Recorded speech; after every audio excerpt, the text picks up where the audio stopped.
नमस्कार विद्यार्थी मित्रांनो, आज आपण इयत्ता 7वीच्या स्कॉलरशिप या पुस्तकातील बुद्धिमत्ता हा विषय अभ्यासत आहोत. त्यामधील प्रकरण पहिले आकलन या विषयातील या पाठातील भाषा ज्ञानावर आधारित स्वाध्याय 1.2 आपण अभ्यासत आहोत. त्यामधील प्रश्न 9वा. पुरोगामी सरणी असलेला भारत आधुनिकता, प्रगती आणि विकासावर भर देतो. या वाक्यातील कोणता शब्द शुद्ध स्वरूपात आला आहे? याचा अर्थ दिलेले प्रश्नामध्ये काही अशुद्ध शब्द दिलेले आहेत, त्यातले शुद्ध शब्द आपल्याला ओळखायचा आहे. मग पर्याय क्रमांक आहे पुरोगामी. पुरोगामी हा शब्द असा असतो का? नसतो. मीला पहिली वेलांटी असते. आधुनिकता, आधुनिकतामध्ये बघा नीला दुसरी वेलांटी कधीच नसते, नीला पहिली वेलांटी असते. प्रगती, प्रगतीमध्ये काय असतं? तीला दुसरी वेलांटी असते. आणि विचारसरणी, विचारसरणीमध्ये वीला पहिली वेलांटी बरोबर आहे, नीला पहिली वेलांटी बरोबर आहे. याचा अर्थ प्रश्न पर्याय क्रमांक 4 हे आपले बरोबर उत्तर आहे. मग हे चुकीचे शब्द आपण बरोबर करून लिहू. हे बघा, पुरोगामी असा असतो, आधुनिकता असा असतो आणि प्रगती असा असतो. आणखीन या वाक्यात इतर काही शब्द आपले चुकीचे आले आहेत का, अशुद्ध आले आहेत का बघा. पुरोगामी केलेला आहे, विचारसरणी असले म्हणजे बरोबर आहे. असलेला भारत, आधुनिकता, नीला पहिली वेलांटी असते, प्रगती तीला दुसरी वेलांटी असते, म्हणजे हे चुकीचे आहेत. आणि हा पण शब्द चुकलेला आहे. आणि कसं असतं? नीला नेहमी पहिली वेलांटी असते.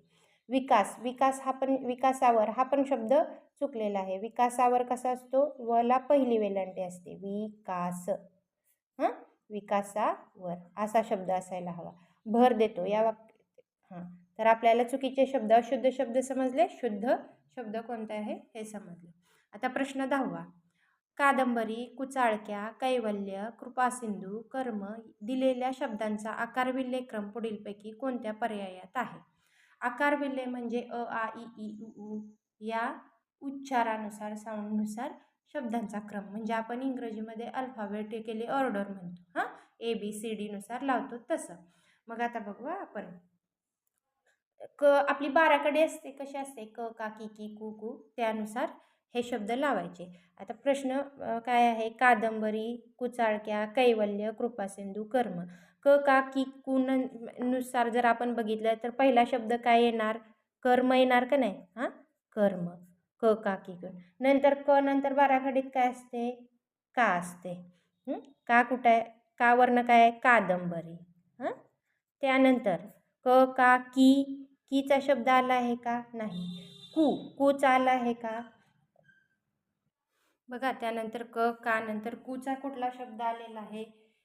कुचाळक्या.